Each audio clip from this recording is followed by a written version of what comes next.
Praise God for another session with the sisters in North Indian parts of India, of our country. और हमारे देश के north Indian के जो sisters लोग हैं, बहनें लोग हैं, उनके साथ एक बार फिर से परमेश्वर के वचन बांटने के लिए परमेश्वर ने सुंदर अवसर हमें दिया है. We've been thinking of biblical womanhood for the past 5 weeks. हम लोग वचन आधारित नारीत्व के बारे में पिछले 5 हफ्तों से बातें कर रहे हैं. Today is our 6th session. और आज हमारा 6ठा सेशन चल रहा है. And today my topic is maintaining healthy relationships in the home. और आज का जो मेरा टॉपिक है वो है कि हम किस प्रकार से एक अच्छा संबंध या संपर्क अपने परिवार में हम बना सकते हैं. In the past many years, I have seen that women are the binding factors in most homes. और sorry. In the past many years of my life, I have seen that women are the binding factors of the home. Binding, the ones who put together. पिछले कई सालों से मैं ये देख रहा हूँ कि जो महिलाएं हैं या जो स्त्री है वो एक परिवार को जोड़ने का काम कर रही है. The blessing of home and the blessing of relationships depends on the kind of woman who dwells in the home. और घर की आशीष या घर की शांति उस जगह से आती है या उस स्त्री से आती है जो एक अच्छा संपर्क को बनाए रखता है. She is the one who brings people together, who keeps them together, who prevents quarrel, who makes quarrel. Everything is there depending on the woman. और एक स्त्री के साथ बहुत सारी घटनाएं घटती है. वो किस तरह से घर को शांत रखती है, एक शांत वातावरण रहता है, या अगर झगड़ा उत्पन्न होता तो कैसे उसको शांत किया जाता है, या हर एक तरह की परेशानियां या हर एक तरह की बातें एक महिला को मालूम है. I've got lot of material in front of me. और मेरे पास बहुत सारे चीजें हैं आपको बताने के लिए. So I'll quickly go through what I want to say in this regard. तो इसके संबंध में मैं बहुत जल्दी आपको बताना चाहूंगी. There are several relationships for us as human beings on earth. और एक मनुष्य होने के नाते बहुत सारे संबंध हमारे साथ है. And the first and foremost relationship is the husband-wife relationship. और सबसे पहला जो संबंध हमारे साथ है वो एक पति और पत्नी का संबंध. That is the first human relationship instituted by God. और ये सबसे पहला एक मनुष्य का संपर्क जो परमेश्वर के द्वारा स्थापित किया गया है. And it is the strongest relationship of all on earth. और हर एक संबंध से ये सबसे पृथक है या सबसे ऊंचे दर्जे पर है. In Genesis 2 and verse 24, अगर हम लोग उत्पत्ति 2 और उसका 24 पद में पढ़ेंगे, there after creating man and woman, वहाँ मनुष्य को यानी कि स्त्री नारी और नर को बनाने के पश्चात Moses records for us in this manner. और मूसा इस प्रकार से हमारे लिए लिखता है. Therefore a man shall leave his father and mother, कि एक पुरुष अपने पिता और माता को छोड़ेगा and be joined to his wife, और अपने पत्नी के साथ वो संबंध को बनाए रखेगा, and they shall become one flesh. और वे लोग एक होकर के रहेंगे. This is a unique relationship. और ये सबसे अद्भुत एक संबंध को हम देख पाते हैं. A husband and wife alone can only become one flesh. एक पति और एक पत्नी एक साथ मिल करके एक शरीर हो सकते हैं. You cannot become one flesh with your mother or your father or your siblings. एक शरीर आप माता या पिता या आपके भाई बहन के साथ आप नहीं हो सकते हैं. So this is a unique relationship, separate. Nobody else can have this in their life. तो ये सबसे अलग एक संबंध है जो किसी और के साथ या कोई और नहीं दे सकता है. And the special thing about it is that it is between a man and a woman. और सबसे मुख्य बात ये है कि ये एक संबंध एक पुरुष और एक स्त्री के बीच में है. There are several other kinds of things happening in this world other than man and woman.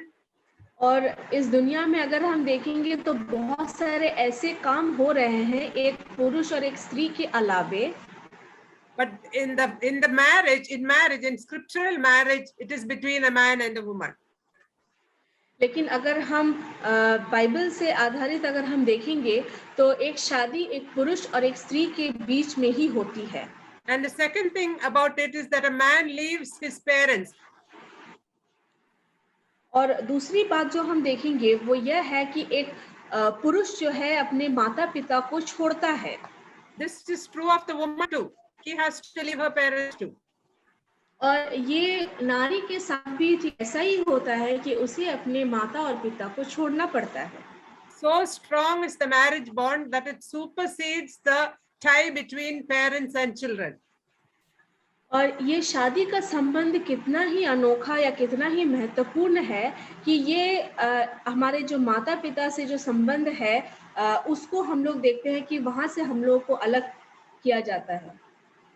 This does not mean that we should not look after our parents or any such thing. इसका मतलब ये नहीं है कि हम अपने माता-पिता का ख्याल नहीं रखेंगे, उनका ध्यान नहीं रखेंगे, ऐसी कोई बात नहीं है। It is just meaning that we have to leave them away from our separate unique life. इसका मतलब यही है कि हमारा जो अपना जीवन है, अपना जो अलग जीवन है, हमें उनसे उस परिवार में जब हम जाते हैं तो उससे हम लोगों को अपने माता-पिता से अलग रहना है। Which is to say, if you want to have a good marriage relationship, your parents must be away from you. ऐसा कहा जाता है या माना जाता है कि अगर आप चाहते हो कि आपका शादीशुदा जीवन अच्छे तरीके से व्यतीत हो तो उसमें आपको अलग रहना है अपने माता-पिता से। Your husband must come before your parents. आपके माता-पिता के पहले आपके पति आना चाहिए आपके जीवन में। Of course, God must come before all. और हर एक बातों में परमेश्वर को सबसे प्रथम स्थान हमें देना है। And the third thing is that he has to be a man has to be united to his wife, cleave to his wife. और उसके बाद हम देखते हैं कि एक पुरुष जो है उसे अपने पत्नी के साथ एक तन में होना है। Which means that you have to, it is stuck together or glued together. इसका मतलब ये है कि ये दोनों एक साथ चिपके हुए हैं। And trying to put it away will tear both. और अगर जो चिपका हुआ चीज है उसे अगर हम अलग करने जाएंगे तो वो दोनों चीजों को फाड़ देगी। So that is the meaning conveyed in the word cleave. और इसी का यही मतलब बताया गया है। Then become one flesh. और उसके बाद है एक शरीर। That is, the husband and wife are woven together in unity in marriage. और हम देखते हैं कि एक पति और एक पत्नी जब शादी के बंधन में आते हैं तो उनका जो संबंध है वो सबसे अनोखा संबंध को देखते हैं। They become one in every way, mentally, emotionally, financially, sexually, in every other way. हम लोग तब देखेंगे कि एक पुरुष और एक स्त्री शादी के पश्चात वो लोग हर चीज में एक हो जाते हैं। हो सकता है मानसिक रीति से वो एक हो जाते हैं या उनके पैसे कौड़ी में वो एक हो जाते हैं या फिर शारीरिक संबंध में एक हो जाते हैं। हर एक बातों में एक पति और पत्नी शादी के बाद एक हो जाते हैं। It is a relationship that becomes more deeper and more important and significant as the years go by. और जैसे जैसे साल बीतता जाता है वैसे वैसे उनका संबंध और गहरा होते जाता है। Therefore, we need to give all effort to maintain this relationship. और इसीलिए हमें बहुत कोशिश करनी है कि हम इस संबंध को आगे भी बनाए रखें। I want to give you 10 practical tips for wives in this regard. और इस संबंध में मैं 10 ऐसे बातों को बताना चाहती हूँ। I want to just share the screen for you so as to make things easier. 10 practical tips for wives. मैं ये स्क्रीन में आपको दिखाना चाहती हूँ ताकि आप लोग के लिए ये आसान हो कि आप समझ सको। As I told you in the previous session, make your husband your best friend. जैसे मैंने आप लोगों को पहले बताया कि आपको अपने पति से एक सच्चा दोस्त बनाना है उनसे। This means you tell him everything that you have in your life. There are no secrets between the two of you. इसका मतलब यही है कि आपके मन में जो कुछ भी है कुछ भी ऐसा सीक्रेट या कुछ भी ऐसी छुपी हुई बात आप में नहीं होना है। आपको हर एक बात उनसे बताना है। Everything that you are sad about, happy about, worried about, everything you share with him. तो आपको हर एक बात, चाहे आप किसी बात पर खुश हो या किसी बात पर दुख हो या कोई बात आपको सता रही है, हर एक बात को आपको उससे शेयर करना, उन्हें बताना है। And the second one is when two people from different backgrounds come together, there is surely some conflict to happen. और जैसे हम जानते हैं कि दो लोग अगर दूसरे जगह से आते हैं, दूसरे अलग-अलग जगह से आते हैं, अलग परिवेश से आते हैं, तो उनके बीच में कोई ना कोई बात को लेकर के कुछ मनमुटाव ज़रूर होता है। No marriage is devoid of conflict. और कोई भी शादी झगड़ा से परे नहीं है। Conflicts are a healthy sign in your marriage. और जो झगड़ा या मनमुटाव जो है, वो आपके संबंध को एक अच्छा संबंध को बताती है। So we need to handle them well. लेकिन उन सब परिस्थितियों को हमें अच्छी रीति से उनका सामना करना है। When problems come between the two of you, जब हम दोनों के बीच में जब समस्याएं आएंगी, make them opportunity to understand the other person more. तो हमें कुछ परिस्थितियों को जो हम देख रहे हैं, उन्हें समझना है एक दूसरे के ऊपर। What are the things that make him angry? कौन सी ऐसी बात है जो उन्हें गुस्सा दिलाती है? What are the things that disturb him? कौन सी ऐसी बातें हैं जो उन्हें परेशान करती है? What are the things he wants from me? कौन सी ऐसी बातें हैं जो वो चाहते हैं मुझसे? What are his likes, dislikes? उनकी पसंद क्या है, उनकी नापसंद क्या है? So make every conflict an opportunity to understand your husband more. तो हर एक झगड़ा में आप ये सोचिए कि आप अपने पति को और अच्छी रीति से जान पाओ। And thirdly, settle disputes before the sun goes down. और तीसरी बात है कि आपके झगड़ा जो अगर आपके बीच में कोई भी परेशानी या कोई भी मतभेद होती है, तो आप सूर्य को डूबने से पहले उन सब चीजों को आप शांत करने की कोशिश करो। So what is the meaning of that? इसका मतलब क्या है? Settle everything before you go to bed.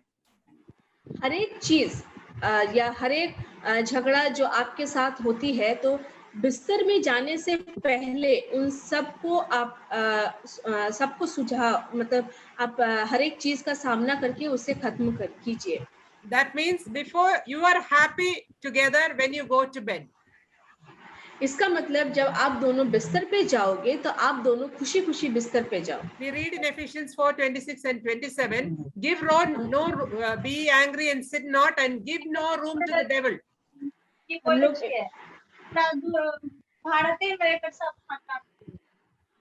सही बात।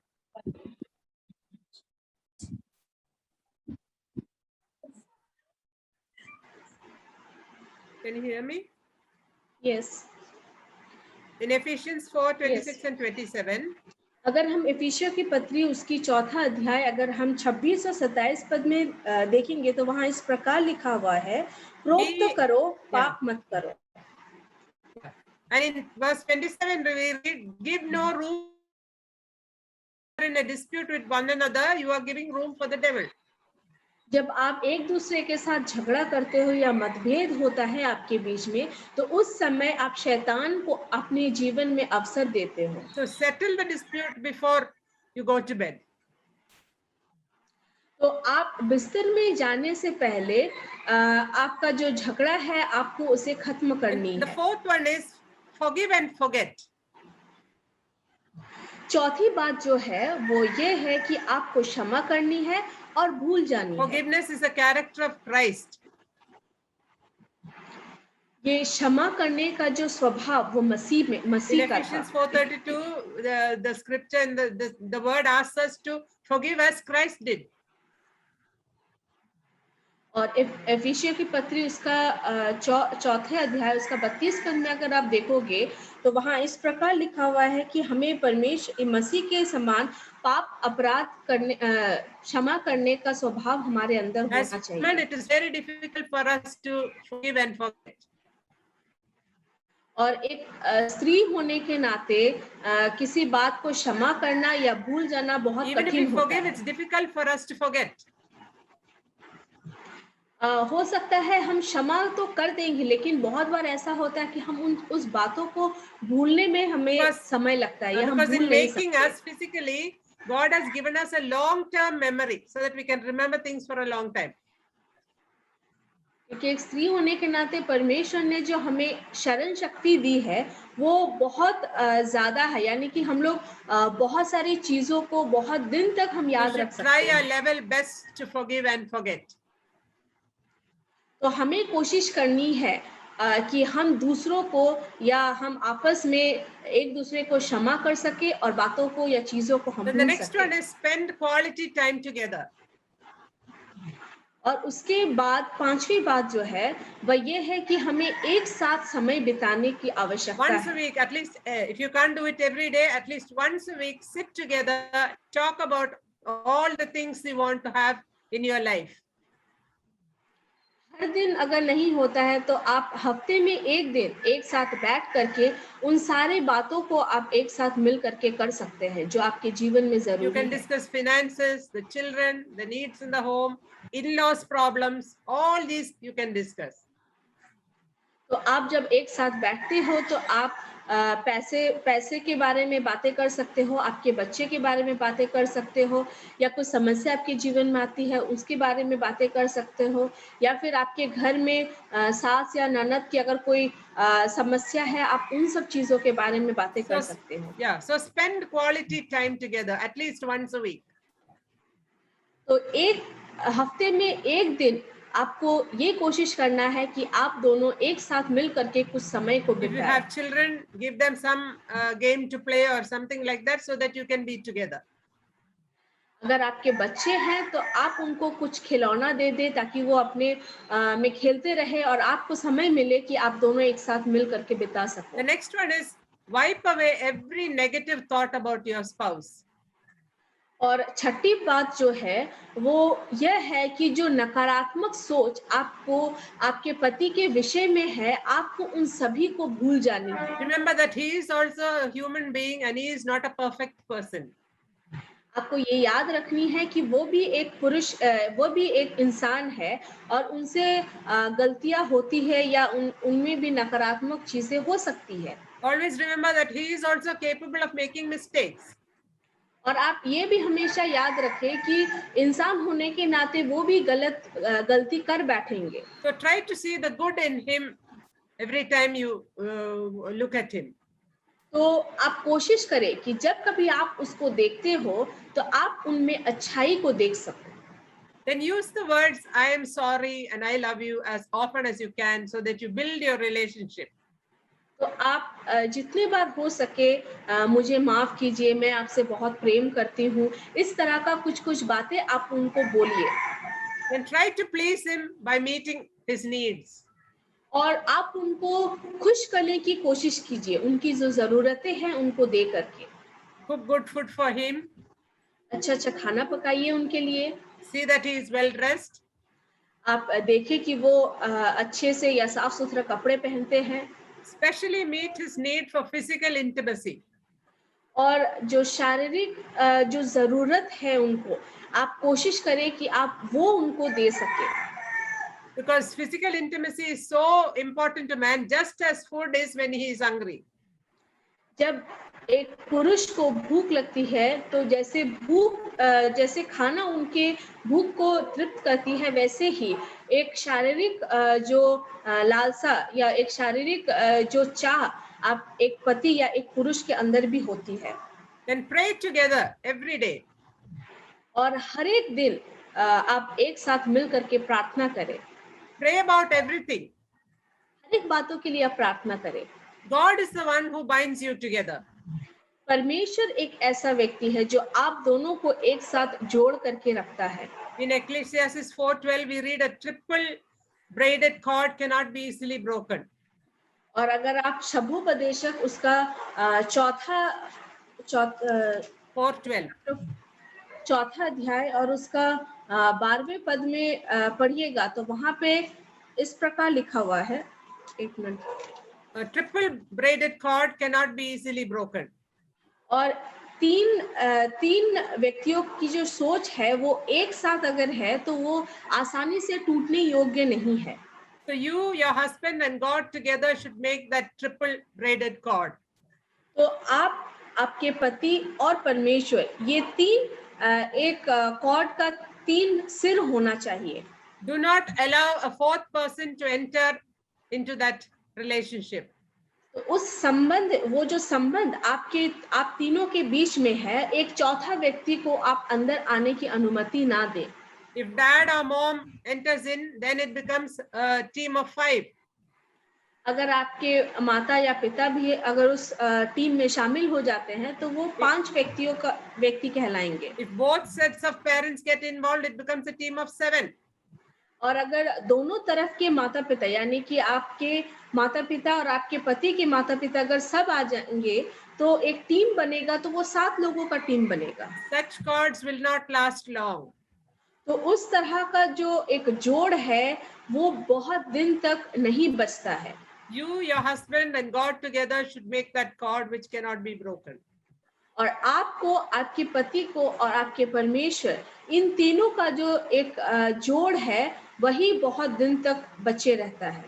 Finally, remember, after God, your husband is the most important person in your life.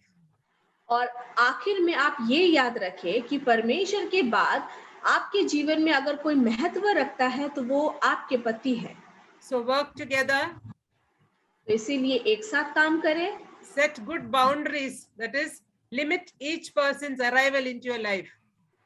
तो आपको कुछ सीमाओं को बांधना है ताकि आपके जीवन में बहुत सारे अनचाहे व्यक्ति आपके जीवन में उतनी दखल अंदाजी ना दे पाए। You can ask your relatives or parents and others for any advice that you want. आप अपने रिलेटिव से, अपने आस पड़ोस से या अपने पारिवारिक किसी सदस्य से या माता पिता से आप कुछ सुझाव उनसे पूछ सकते हो। But they should not make the final decision for things in your life. लेकिन आपके जीवन में आखिरी निर्णय आपके परिवार के कोई भी सदस्यों को करना आवश्यकता नहीं है। Let nothing come between the two of you, not parents, siblings, work or any such thing. आप दोनों के बीच में आपके माता पिता या आपके भाई बहन या आपके कोई भी जो आत्मीय है, आपके कोई भी जो मन चाहे हुए व्यक्ति है, आप दोनों के बीच में ना आए। So your husband should be the most important person in your life. आपके जीवन में आपके पति सबसे महत्वपूर्ण व्यक्ति आपके जीवन में होनी चाहिए। After God, I was humanly speaking, after God. परमेश्वर के बाद, परमेश्वर सबसे पहला होना है और उसके बाद द्वितीय स्थान पर आपके पति होनी है। Okay, the second relationship is a relationship with our in-laws. और दूसरी जो संपर्क या संबंध जो है वो हमारे सास या ननद इन लोगों के बीच में है। In-law relationship is a big issue in our country, especially the mother-in-law, daughter-in-law one. और यहाँ पे अगर हम अपने देश में देखेंगे तो सास बहू की नोक-झोंक बहुत विख्यात है। Sons and their mothers have such a special bonding. और एक बेटा और उसकी माँ, ये दोनों का जो संबंध है वो बहुत ही गहरा संबंध हम देख पाते हैं। She has invested so much time and energy into that boy over the several years, and she cannot just give him away. और एक माँ जो इतने सालों से अपने बेटा को लालन पोषण कर उनको बड़ा करती है और फिर आखिर में वो किसी और को देने की हिम्मत उनमें उतनी जल्दी नहीं आती है। But as mothers, as daughters-in-law, we need to understand that that is the way God has planned it. और एक माँ होने के नाते या एक बहू होने के नाते हमें ये सोचना है कि परमेश्वर ने हमें इसी रीति से बनाया है। Mothers should let their sons go. माँओं को उसके बेटे को छोड़ना है कि वे जा सके। Severing the emotional tie is very, very important. और जो भावना है हमारे बीच में इन दोनों के बीच में वो बहुत ही जरूरी है। We see the classic example of Ruth and Naomi and the beautiful relationship they had in scripture. हम अगर बाइबल में देखेंगे तो रूथ और नयोमी इन दोनों सास बहू की हम कहानी को या उनके जीवन के बारे में हम पढ़ सकते हैं बाइबल में. So many lessons we can learn from their relationship. और उनके संबंध से हम लोग बहुत सारे शिक्षाओं को जान पाते हैं. So here I want to give 10 practical tips to mothers-in-law. और यहाँ पे मैं 10 व्यवहारिक बातें उन सास को देना चाहूंगी. So the first tip is to see your daughter-in-law as the one who has been joined to your son in an inseparable relationship. सबसे पहली बात तो ये है उन माओं के लिए या उन सास के लिए वह ये है कि आपको अपने बहू को उसी प्रकार देखनी है जो आपके बेटे के साथ एक संबंध में जुड़ी हुई है. वो एक उस संबंध को आप हटा नहीं सकोगे, वो उसे हटाया नहीं जा सकता है. Remember that she has become one with your son, a relationship which you cannot be with your son. आपको ये मालूम होना चाहिए कि आपके बहू आपके बेटे के साथ एक ऐसा संबंध को बनाई है जो संबंध आप अपने बेटे के साथ नहीं बना सकते. God has planned for them to be one and to start a new life together, to build a home. परमेश्वर ने उन दोनों को एक बनाया है ताकि वे दोनों एक अच्छा परिवार को शुरू कर सके. You were also at one time in the same position. आप भी एक समय में एक इसी परिस्थिति पे थे. So understand that they are one and don't get involved in their relationship. तो आपको ये जान के रखना है कि आपके बेटे और आपके बहू वे दोनों एक है और आपको उनके बीच में नहीं आना है. Secondly, she is a newcomer in the home, so be patient with her shortcomings. तो आपको ये याद रखना है कि आपकी जो बहू है वो एक नए व्यक्ति या नए सदस्य के रूप में आपके परिवार में आती है, तो आपको धीरज रखना है उनकी कुछ खामियों में. She does not have the experience you have, so be a good teacher, be supportive. तो बहुत सारी बातें हो सकती है वो नहीं जानती है, जैसे आपने बहुत सारे बातों को जाना है, जैसे आप बहुत सारे बातों का अनुभव करते आए हैं, हो सकता है वो नहीं जानती है, तो आपको एक अच्छे शिक्षक के रूप में उनके पास होना है. Mothers-in-law can be good teachers to their daughters-in-law. और एक सास अपने बहू के लिए एक अच्छे शिक्षक का रूप बन सकती है. You should not say, why don't you do this? Why don't you know this? आपको ये नहीं उनसे कहना है कि आप ऐसा क्यों नहीं करते हैं, आप वो क्यों नहीं जानते हैं. When I got married, I did not know how to cut fish or anything. जब मेरी शादी हुई तो मैं नहीं जानती थी कि मछली को कैसे काटा जाता है. But my mother-in-law was a kind-hearted, good woman. She taught me how to handle fish, how to cut it, etc. और मेरी जो सास थी वो बहुत ही दयालु एक स्त्री थी और जिसने मुझे मछली को कैसे काटा जाता है, कैसे उसे साफ किया जाता है, हर एक चीजों को उन्होंने मुझे प्रेम से सिखाया. And now my children wonder how I do it so fast. और आज मेरे बच्चे ये देख करके आश्चर्य हो जाते हैं कि मैं इतनी जल्दी इन सब चीजों को कैसे कर पाती हूँ. It is because of the training I received from my mother-in-law. और ये सिर्फ उसी की वजह से है जो ट्रेनिंग या जो शिक्षा मेरी सास ने मुझे दी है. The third thing is, don't expect her to do everything the way you do it. और आप हमेशा ये आस लगाए मत बैठिए कि आप जिस तरह से काम को कर रही है आपकी बहू भी ठीक उसी प्रकार से उन सब कामों को करेंगी. She has come from another house where things may have been done in a different way. हो सकता है वो दूसरे परिवार से आती है, दूसरे घर से आती है, तो आप जो काम कर रहे हैं वो काम उनके परिवार में हो सकता है अलग रीति से किया जाता हो. So encourage her. तो आपको उन्हें उत्साह देनी है. Then fourthly, overlook her faults and failures.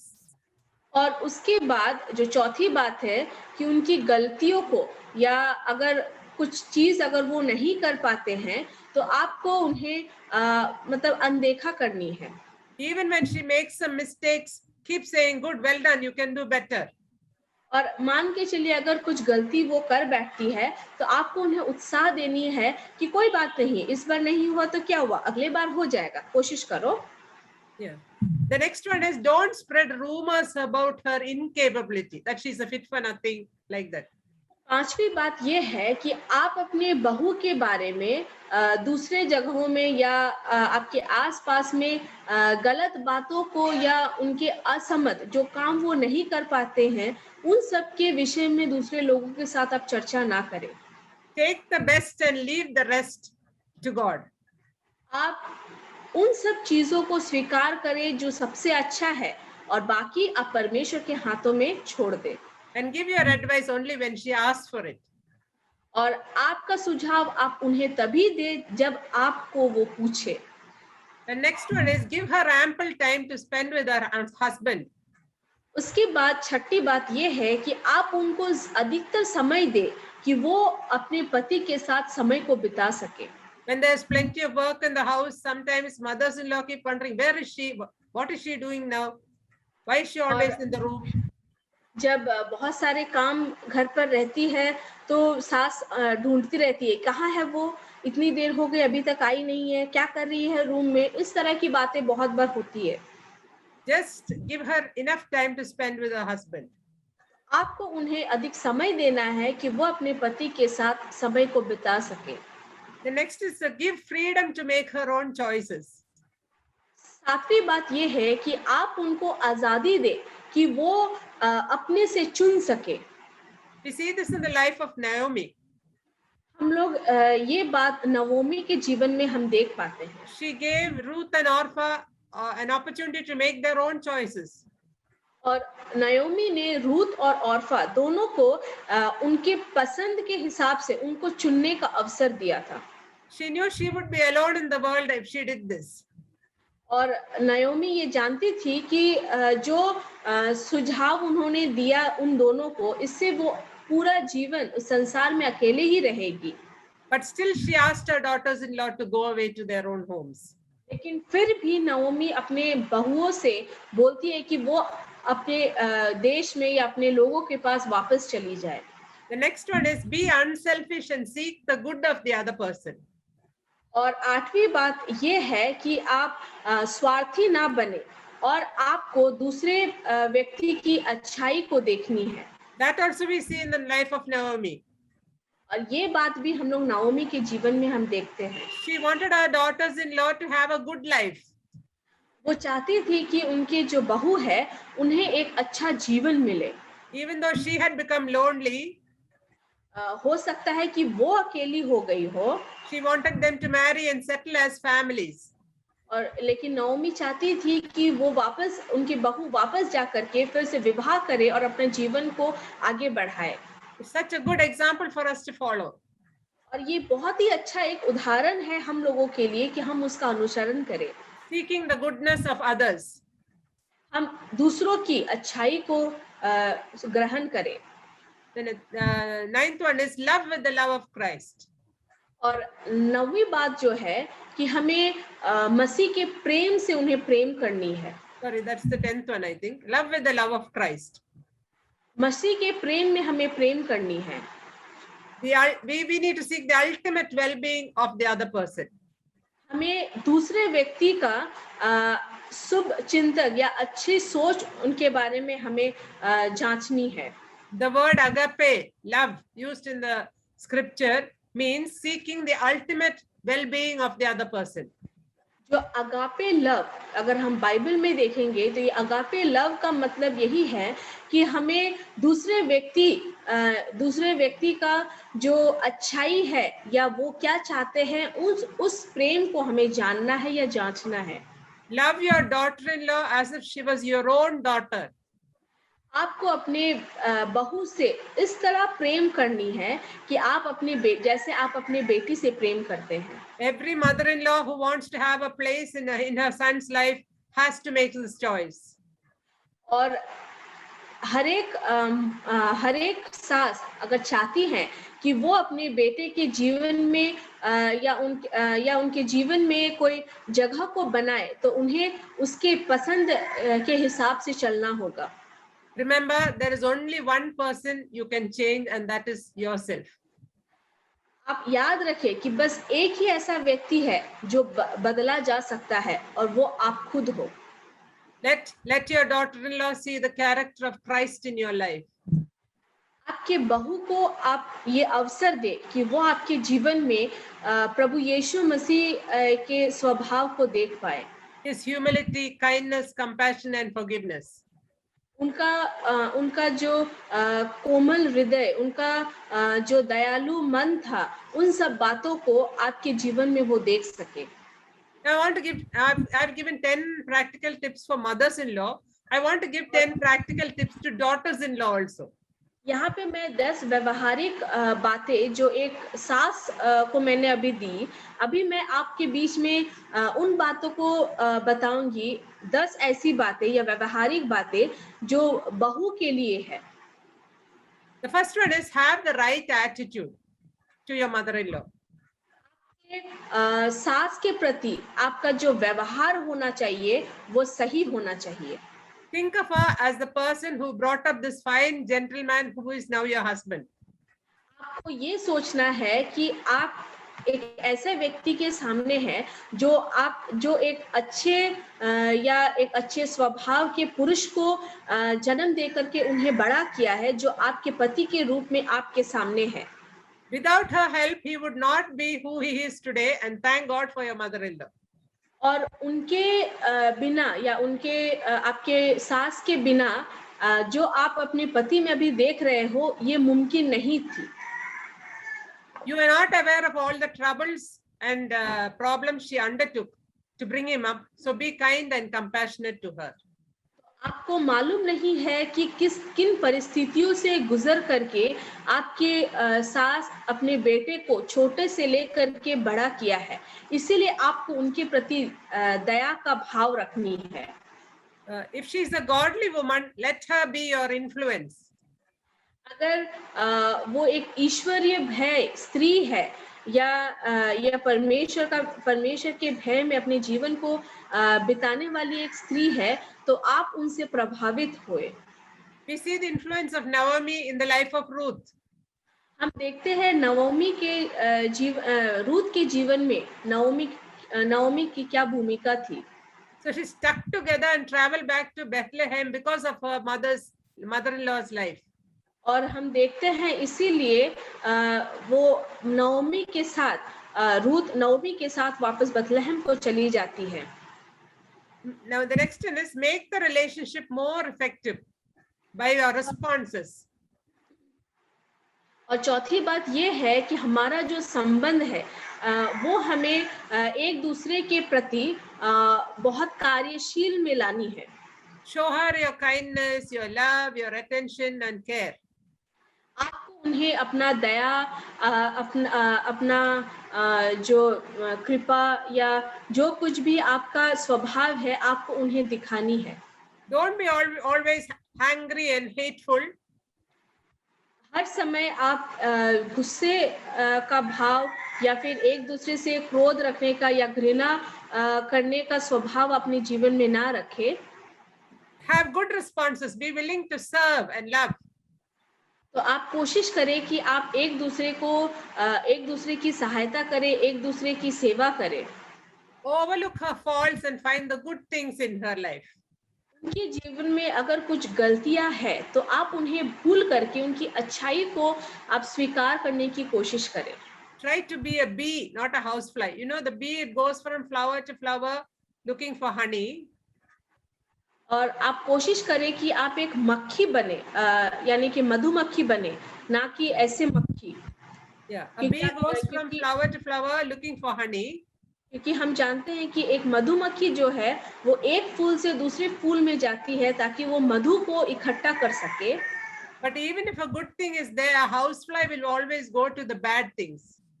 लेकिन एक जो मक्खी है वो कितनी भी आप साफ चीज रखो वो हमेशा गंदी चीजों में ही जा करके बैठती है। So seek for the honey, not for the decaying things. आप कोशिश करें कि आप मधु जो स्वादिष्ट है उन चीजों को अपना सको, ना कि जो गंदगी फैलाती है। So be a bee, not a housefly. तो आप कोशिश करें कि आप एक मधुमक्खी बने, ना कि घर वाली जो मक्खी। Learn things from her experience. उनके अनुभव से आप चीजों को सीखना शुरू करें। When you don't know something, ask her how to do it. जब आप कुछ बातों को नहीं जानते किस प्रकार करना है तो आपको उन्हें पूछनी है। Talk things over with her. तो आपको एक दूसरे के साथ आपको उनसे बातें करनी पूछनी है। Then next, express your love in all the ways you can. उसके बाद है कि आपको अपने प्रेम को हर प्रकार से उन्हें दिखानी है।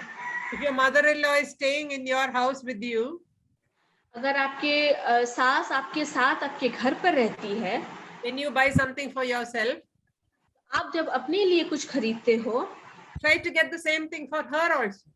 आप कोशिश करें कि वही चीज आप अपने सास के लिए भी खरीदो। Try in every way to keep the love going on. आप कोशिश करें कि हर प्रकार से जो प्रेम आपके अंदर है उसे आप प्रकाश करो। Then next one is that God has sovereignly brought you into this home. और आपको ये याद रखना है कि परमेश्वर ने आपको इस परिवार में या इस घर में लाए हैं। And the ultimate plan of God is to make you like Him. परमेश्वर का जो योजना आपके प्रति है वह ये है कि वह आपको उनके समान बनाए। So turn every evil thing into a project to become like Christ. हर एक गंदी या हर एक मंद बातों को आप छोड़ करके परमेश्वर के समान बनने की कोशिश करो। So when you get angry about something, तो कुछ बातों के लिए अगर आप गुस्सा हो जाते हो, try to find out what is it that in your heart that you have, that bitterness that is making you angry. तो आपको ये ढूंढनी है कि आपके मन में या आपके हृदय में ऐसी कौन सी बात है जो आपको गुस्सा दिला रही है या गुस्से का भाव आपके जीवन में आ रही है। So look, that's an opportunity to look into your own life and see how bitter you can become towards another. तो उस वही एक समय है जब आप अपने जीवन में ये सोच सकते हो कि कितना ही कड़वा भाव आपके जीवन में हो सकती है दूसरों के प्रति। So it is an opportunity to bring that problem to the Lord and refine your life. तो ये एक सचमुच एक अवसर हमारे लिए है कि हम उन बातों को परमेश्वर के सामने लाए और परमेश्वर के समान बनने की कोशिश करें। God brings people into our life so that we can find out how much evil remains in our flesh. परमेश्वर एक व्यक्ति को अपने जीवन में लाता है ताकि वो व्यक्ति देख सके कि उनके शरीर में कितने गंदी बातें या जो खराब सोच उनके जीवन में हो सकती है। Not in their life, in our life. In our life, how much faults, how much sins are there in my own life. ताकि हम ये देख सके कि हमारे जीवन में कितनी गलतियां या कितने समस्या हमारे जीवन में हो सकती है। There are so many things in my life which are not fitting to the Lord. और ऐसे बहुत सारी बातें हैं मेरे जीवन में जो परमेश्वर के साथ ठीक नहीं बैठता है। Then the next one is take time to pray with her.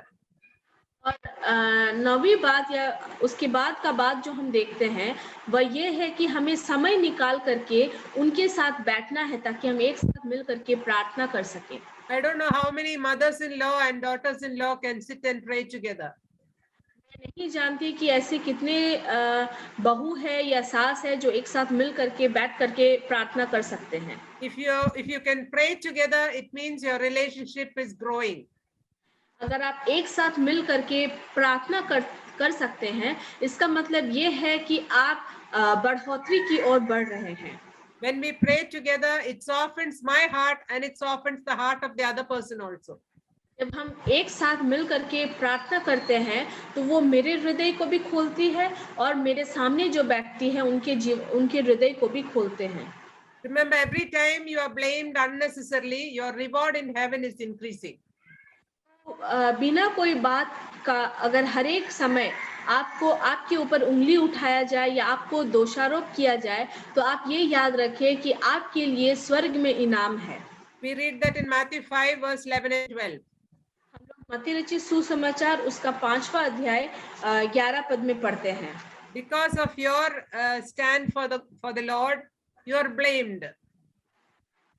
वहाँ इस प्रकार है कि जब आप परमेश्वर के लिए खड़े होते हो तो आपके ऊपर दोष लगाया जाता है। And thereby, when you are blamed unnecessarily, your reward in heaven is increasing. और इसीलिए जब आपको बिना कोई वजह से आपके ऊपर दोष लगाया जाता है तो आपका जो इनाम स्वर्ग में वो धीरे धीरे बढ़ता जाता है। In 1 Peter 2 verse 20 to 23. 1 Peter 2, we don't need to read it. 1 Peter 2, 20 to 23. अगर हम लोग पहला पत्रस उसका 2 अध्याय उसका 20 से लेकर के 23 पद पढ़ेंगे। We are asked to surrender everything to the one who judges righteously. तो हमें उन सब बातों को उसके हाथों में सौंपना है जो न्याय को अच्छी रीति से करता है। So follow the model of Christ. हमें यीशु मसीह का जो मॉडल है, जो रूप है, हमें उसे अनुसरण करनी है। There we are asked to follow the model of Christ, surrendering everything to the one who judges righteously. इसका मतलब ये है कि जब हम अपने आप को या हर एक बात को जब हम परमेश्वर के या यीशु मसीह के हाथों में सौंपते हैं, जो हर एक बातों को न्यायपूर्वक जांच करता है। It is the great desire of our Lord that we become like him. ये परमेश्वर का एक इच्छा है कि हम मसीह के समान बने। And an in-law relationship is a good relationship to become like Christ. ये जो सास बहू, ये जो संबंध है, ये एक बहुत ही गहरा संबंध है हमें मसीह के समान या मसीह का अनुसरण करने के लिए। Now the third relationship I want to speak about is about the relationship with siblings, with our sisters, brothers, family members and all that, sisters-in-law. और दूसरी जो संबंध मैं बताना चाहूंगी, ऐसे 10 व्यवहारिक बातें जो आपके भाई बहन के साथ जो संबंध है। We read of this is as old as families itself, I think. Sorry? The conflict between siblings is as old as family itself. और ये जो झगड़ा या लड़ाई जो आपके भाई बहन के साथ होती है, ये एक पारिवारिक लड़ाई को हम देख पाते हैं। We read in Genesis of 3 homes where there was sibling conflict. और उत्पत्ति में अगर हम पढ़ेंगे तो 3 ऐसे जगह में है जहाँ पे घर या जहाँ पे भाई बहन के बीच में झगड़ा को बताया जा रहा है। In the first family in chapter 4. और पहला जो परिवार है वो 4थी अध्याय में हम देखते हैं। Then in the life of Jacob and Esau in chapter 25. उसके बाद 25वें अध्याय में याकूब और ईसाऊ के जीवन में हम देखते हैं। Then in chapter 37 about Joseph and his brothers. और 27वें अध्याय में यूसुफ और उसके भाइयों के बीच में लड़ाई को हम देखते हैं। Because the time is running fast, I'll just give you 10 practical tips to maintain this relationship well. तो समय निकला जा रहा है, इसीलिए मैं आपको जल्दी से 10 व्यवहारिक बातों को बताऊंगी कि आप इस संबंध को अच्छे से बना सको। The first one is heal the past. और सबसे पहली बात है कि आप पिछली बात जो हुई है आप उससे उभरे। There will be so many things that we are carrying over from our childhood days which are in our hearts. बहुत सारी ऐसे बातें होंगी जो हम हमारे बचपन से हम उन सब बातों को अपने हृदय में रखते हुए आगे बढ़ रहे हैं। Maybe the strictness of the parents to some. हो सकता है आपके माता पिता का जो सख्त जो एक नियम कानून था। Sometimes it may be the favoritism to some. हो सकता है कभी-कभी कोई बच्चा सबसे प्रिय बच्चा हो, वो उस तरह का एक भाव। Sometimes it may be rivalry for the inheritance. कभी-कभी होता है कि संपत्ति के लिए झगड़ा। Whatever it is, we need to heal all those things. तो कुछ भी क्यों ना हो, हमें उन सब बातों से बाहर आना है। Let the love of Christ heal all the past mistakes. तो परमेश्वर का प्रेम हमें ये करने के लिए कोशिश करे कि हम बीती बातों को भूल पाए। However the bad the other person has been to you, you can be good to them. जितना भी बुरा दूसरा व्यक्ति आपके प्रति क्यों ना हो, आप उनके प्रति अच्छा व्यवहार कर सको। With the love of Christ, as Christ loved us while we are yet sinners. कि जब हम पापी ही थे तो मसीह हमसे प्रेम किए। The next one is avoid arguable, controversial and divisive issues. तो जिस कुछ ऐसे बातें जो हमें झगड़ा को उत्पन्न करती है, जो झगड़ा को बढ़ाती है, या कुछ ऐसे समस्या हमारे जीवन में आती है, तो उन सब बातों से हमें दूर रहना है। Don't bring up anything that could cause tension and strife and debate. ऐसी कोई बातों को हमें नहीं उठानी है, या उन बातों को लेकर के हमें झगड़ा नहीं करना है जिससे कि एक डिबेट का रूप हमारे जीवन में ले सके। Then the third one is don't gossip about your family members. और तीसरी बात है कि हमारे परिवार के लोगों के विषय में हमें एक दूसरे से कानाफूसी नहीं करनी है। When we speak of one person to another person and the other person to the other person, it destroys all relationships. जब हम एक दूसरे के बारे में, यानी कि अगर मैं दूसरे परिवार के विषय में, परिवार के लोगों के विषय में अगर कुछ बोलूंगी, वो दूसरे को बोलेंगे, वो तीसरे को बोलेंगे, इस प्रकार से क्या होता है, एक परिवार का जो संबंध होता है वो टूट जाता है। Don't compare yourself with others in the family. आपके परिवार के लोगों के साथ आप अपने आप को कंपेयर ना करें। Sometimes others may have more money, or their children may study better. Those things should not affect our family. हो सकता है कि दूसरे परिवार में उनके बच्चे अच्छे जगह में पढ़ाई लिखाई करें, या उनका परिवार थोड़ा अच्छा हो, तो हमें एक दूसरे के साथ तुलना नहीं करनी है। Trust in God. हमें परमेश्वर के ऊपर अपने विश्वास को रखनी है। He is the one who lifts people up and puts others down. और वो एक ऐसा व्यक्ति है जो लोगों को उठाता है और दूसरों को नीचे गिराता है। The next one is verbalize your appreciation. और उसके बाद पांचवी बात जो है कि आप दूसरों को जो उत्साहित करते हो वो आपको मुंह से बताना है। Make a phone call or mail or send a letter or text expressing your concern for them. आपको हो सकता है एक मेल भेजिए, या फिर आप फोन घुमाइए, या एक लेटर लिखिए और उनसे कहिए उनकी अच्छी बातों को, so that you can keep the bond growing. ताकि जो बॉन्ड आप दोनों के बीच में है, जो संबंध आप दोनों के बीच में है, वो बढ़ता जाए। Forgive wholeheartedly and bear no grudge.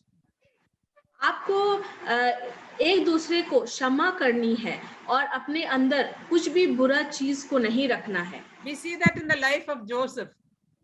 Yusuf के जीवन में इस व्यवहार को या इस बात को हम देखते हैं। We see him talking to his brothers. हम देखते हैं कि वो अपने भाइयों के साथ बातें करता है। Although you meant evil to me, God meant it for good. और वो इस प्रकार कहता है अपने भाइयों से कि हो सकता है तुम लोग मेरी बुराई के लिए कामना किए थे, लेकिन इन सब बातों में परमेश्वर मेरे जीवन से कुछ अच्छा करना चाहता था। Matthew 5:44 says, tells us to love our enemies and do good to those who persecute us. और मत्ती रचित सुसमाचार उसका 5वां अध्याय 45 पद में इस प्रकार लिखा हुआ है कि हमें एक दूसरे के प्रति अच्छा व्यवहार को रखना है और किसी के प्रति कोई दूसरों को क्षमा करनी है और कोई भी बुरी बातें अपने जीवन में नहीं रखनी है दूसरों के प्रति। And the next one is be willing to help in their times of need by going out of the way. और बहुत बार ऐसा समय आएगा तो हमें क्या करना है, प्रस्तुत होना है कि हम जब भी जरूरत पड़े हम उनकी सहायता करें। Even if they don't ask for it, when you know they are in trouble, be willing to help. और बार हो सकता है कि वो आपसे ना पूछे, लेकिन आपके अंदर वो इच्छा होनी चाहिए कि आप जा करके उनकी जरूरत के समय में आप उनकी सहायता करें। Be careful with the words you speak. Try with all your power to smoothen out the relationship.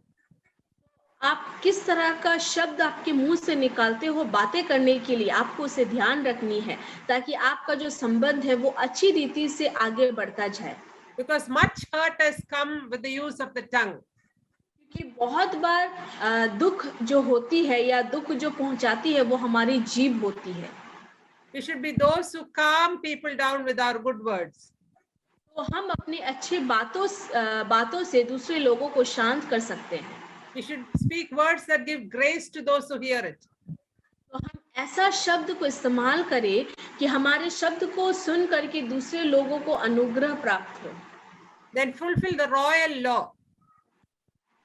Fulfill the Royal, kingly law, which says love your neighbor as yourself. जो एक राजा जो एक We read in James that it is a royal law. In the book of James, we read, love your neighbor as yourself. जैसे हम लोग पढ़ते हैं याकूब की पत्री में कि आपको अपने पड़ोसी से अपने समान प्रेम करनी है। वो एक लॉ, एक royal law, what can we say in Hindi? राजकीय नियम। राजकीय जो लॉ है उसे हमें निभानी है। So desire their well-being and upliftment all the time. तो हर समय में हम लोगों को किस तरह से हम उन्हें आगे बढ़ा सके या किस तरह से हम उनसे अच्छी रीति से बातें कर सके, उन सब चीजों को हमें आगे बढ़ाना है। Don't be jealous, but be happy when they're living a good life and all their needs are being met. तो हमें उनसे ईर्ष्या नहीं करनी है, जलन नहीं रखनी है, जिस तरह से वे अपने जीवन को आगे बिता रहे हैं। Exhibit the character of Christ in dealing with them and walk the road of discipleship. और हमें मसीह का जो व्यवहार है अपने जीवन से उनके जीवन में हमें प्रदर्शन करना है। Be willing to suffer so as to maintain healthy relationship with siblings. एक अच्छा या एक स्वास्थ्य जो संबंध अपने भाई बहन के साथ अगर आप बिताना चाहते हो तो आपके मसीह के समान या मसीह का स्वभाव आपके जीवन में होनी चाहिए। I'm just leaving this passage with you all. You can go home and meditate about it. First Peter chapter 3 verse 8 to 12. पहला पत्रस उसका 3रा अध्याय उसका 8 से 12 पद, ये अंश को मैं आपके ऊपर छोड़ रही हूँ ताकि आप इन बातों को घर जाकर के पढ़ सको। There we are asked to exhibit the character of Christ in our family life. और वहाँ लिखा हुआ है कि हमें मसीह का स्वभाव अपने पारिवारिक जीवन में प्रदर्शन करना है। It's a means to walk the road of discipleship. ताकि हम उसके साथ उस शिष्यता के सड़क पर हम लोग चल सके। When we read there, we are asked to be like-minded. जब हम लोग वहाँ रहते हैं तो हमें एक मन के साथ रहना है। Be sympathetic. हम लोग को एक दूसरे के प्रति दया का स्वभाव रखनी है। Love one another. एक दूसरे से प्रेम करनी है। Be compassionate. दूसरों के प्रति दया का भाव रखना है। Be humble. नम्रता का स्वभाव रखनी है। Do not repay evil with evil. और एक दूसरे को बुराई के बदले हमें बुराई नहीं देनी है। Repay evil with blessing. हमें बुराई के बदले आशीष देनी है। Keep our tongue from evil. हमें अपनी जीभ को बुराई से बचानी है। Lips from deceitful speech. हमारे जो होंठ है उसे बुरी बातों से हमें अलग रखनी है। Turn from evil and do good. हमें बुराई से बचना है और अच्छाई को करना है। Seek peace and pursue peace. हमें शांति को लानी है और शांति को ढूंढनी है। So that much if we do, we are sure to maintain good relationship with our siblings too. इतना अगर हम लोग करते हैं तो हम ये बता सकते हैं कि हम एक अच्छा संबंध अपने भाई बहनों के साथ रख सकते हैं।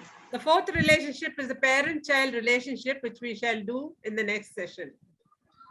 दूसरे सेशन में या दूसरे हफ्ते में हम लोग एक पेरेंट यानी कि माता पिता और उसके बच्चे का जो संबंध होता है उस संबंध के विषय में हम लोग अगले हफ्ता बातें करेंगे। So we have learned much in this session. May the Lord give us grace to emulate those things into our lives. आज के इस सेशन में हम लोग बहुत सारी ऐसी बातों को हम लोगों ने सीखा है, तो परमेश्वर हमें सहायता करे कि हम इन सब बातों को अपने जीवन में व्यवहार कर सके. May our husband-wife relationship be better. हमारा जो पति पत्नी का संबंध है वो अच्छा होने पाए. May our in-law relationships get better. हमारे सास बहू की जो संबंध है वो अच्छा होने पाए. May our sibling relationships get better.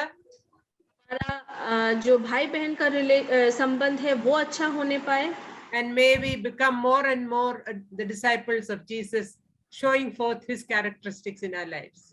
और हमारा जो स्वभाव हो वो मसीह का स्वभाव के जैसे हो, ताकि हम मसीह के जैसे आगे बढ़ सके. May the Lord bless these words to our hearts this afternoon. परमेश्वर हमें इस वचन को हमारे हृदय में आशीष दे. Thank you so much.